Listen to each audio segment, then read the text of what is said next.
You're watching RTE1 and now it's time for 6-1.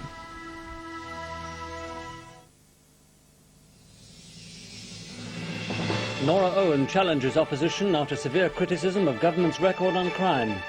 Investigation called for after bodies of 2 Cork women lay undiscovered for up to a month. And Ken Doherty still on course for record world title, but Hendry battles on.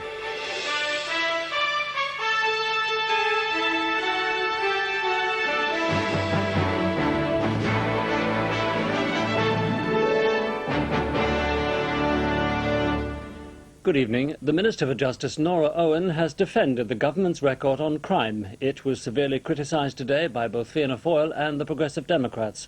Fianna Fáil accused her of only beginning to tackle crime after the death of Veronica Guerin, while the Progressive Democrats have called for the Garda authorities to adopt zero tolerance as a policy. The date may still have to be announced, but campaigning is already underway, and the politicians today attacked and counter-attacked each other on the key election issue of crime. The Minister got her retaliation in first early this morning by attacking the previous Fianna Fáil Progressive Democrat government for landing her with the problem of early releases and doing nothing about it when they were in power. They have absolutely no record to stand on. When they were last in government together, not a single prison place was built, there was no bail referendum, no legislation to take the assets from criminals, no improvements in the court system, no proposals to put the prisons service on an independent agency or the courts. So they really have nothing to stand on by way of record. But this provoked a fast and angry reaction from the Fianna Fáil leader. She removed the money for Castlereagh and Mountjoy prison and for some of our plans to start looking at Portlaoise prison from the book of estimates that I'd left behind. And she continued to work in an extremely pedestrian way on the whole criminal justice system, the reform of the courts and the reform of the prisons, until the murder and assassination of Veronica Guerin. The Progressive Democrats then entered the fray this afternoon, launching a tough criminal justice policy document. The party defines zero tolerance as a punishment for every crime and wants the Gardaí to implement it.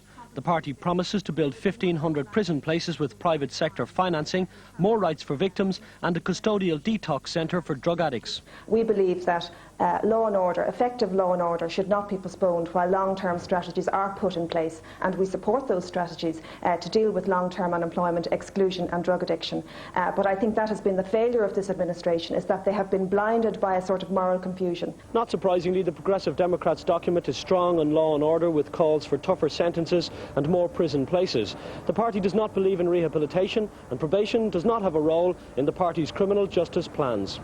Fianna Fáil has said it will take radical new steps to reverse 40 years of rural decline if returned to government. The party leader, Bertie Ahern, said this would involve relocating state agencies dealing with issues relevant to rural Ireland and taking steps to ensure that money saved would be invested in the regions to create new jobs. The Fianna Fáil leader flew into the West today to launch what he described as a radical new initiative to reverse the 40-year drift from rural Ireland to our already overcrowded towns and cities. At the launch of the party's pre-election policy document on rural development, he said it made absolutely no sense to allow this exodus from rural Ireland to continue. This is the question I think we have to ask ourselves. Do we want to have 3.5 million people in this country with about 2.5 million living inside in cities and the other million taking up the rest of the country? It makes no economic sense to do that. In government, Fianna Fáil would relocate state agencies dealing with rural issues to rural Ireland, would work to equalise the cost of all services from telecommunications to transport throughout the country, and would launch a new initiative through the credit union movement to see that money saved in rural Ireland, often by elderly people, would be invested in their own regions to create jobs for young people. The Fianna Fáil leader also announced a new islands development strategy today. In government, he said the party would introduce a cost of living allowance for the 3,000 people who live on our offshore islands. Even if it was £10 a week through the allowance and £10 a week in the supplements, well, that wouldn't be the full amount because there's a tax payback. But I think it's in around those figures. We haven't finally decided.